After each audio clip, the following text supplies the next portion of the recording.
November 29-ന് Mammootty Shaji Kailas evergreen hit Valyettan റീറിലീസിനെത്തുകയാണ്.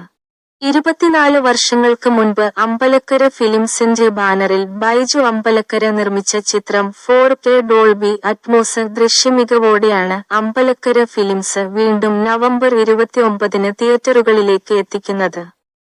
2000 August 31-ന് പുറത്തിറങ്ങിയ വല്യേട്ടൻ അന്ന് കേരളത്തിൽ മാത്രമായി 40ഓളം തിയേറ്ററുകളിലാണ് റിലീസ് ചെയ്തത്.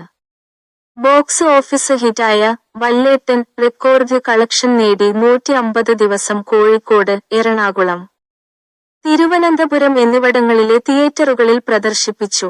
നരസിംഹത്തിന്റെ ചരിത്രവിജയത്തിന് ശേഷമാണ് മമ്മൂട്ടിക്ക് സമാനമായ രീതിയിൽ വല്യേട്ടനിലൂടെ ഷാജി കൈലാസ് ഹിറ്റ് സമ്മാനിച്ചത്. സിനിമയിൽ ഫ്യൂഡൽ ഘടകം കൊണ്ടുവരുന്നത് ഇപ്പോഴും ജനങ്ങൾക്ക് ഇഷ്ടമാണെന്ന് ഷാജി കൈലാസ് പറഞ്ഞു. ഉദാഹരണമായി ലൂസിഫർ സിനിമ പോലും അത്തരത്തിലുള്ളതായിരുന്നു. എല്ലാവർക്കും ഫ്യൂഡൽ ആൾക്കാരെ ഇഷ്ടമാണ് സിനിമയിൽ. വിമർശനങ്ങൾ നോക്കേണ്ട കാര്യമില്ല.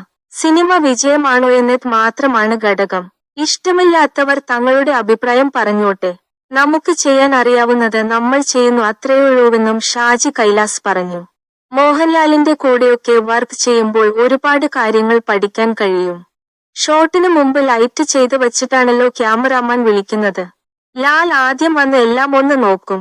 എവിടെയൊക്കെയാണ് വന്നു നിൽക്കേണ്ടത്, ഡയലോഗ് പറയേണ്ടത് എവിടെ എന്നൊക്കെ നോക്കും. ലൈറ്റ് ക്യാച്ച് ചെയ്താണ് പുള്ളി പോകുന്നത്. ഇത് ആർക്കും അറിയില്ല. ഓപ്പോസിറ്റ് ആർട്ടിസ്റ്റ് വന്നാൽ പോലും ലാൽ പതുക്കെ അയാളെ തട്ടിമാറ്റും. അതൊക്കെ അഭിനയത്തിന്റെ കൂടെ അദ്ദേഹം ചെയ്യുന്നതാണ്. ഇനി ശ്രദ്ധിച്ചാൽ മനസ്സിലാകും. അങ്ങനെ 3 കാര്യങ്ങൾ ലാലിൽ നിന്ന് താൻ പഠിച്ചതാണെന്നും ഷാജി കൈലാസ് പറഞ്ഞു. കൂടുതൽ മീഡിയ വാർത്തകൾക്കായി ഈ ചാനൽ ഫോളോ ചെയ്യൂ.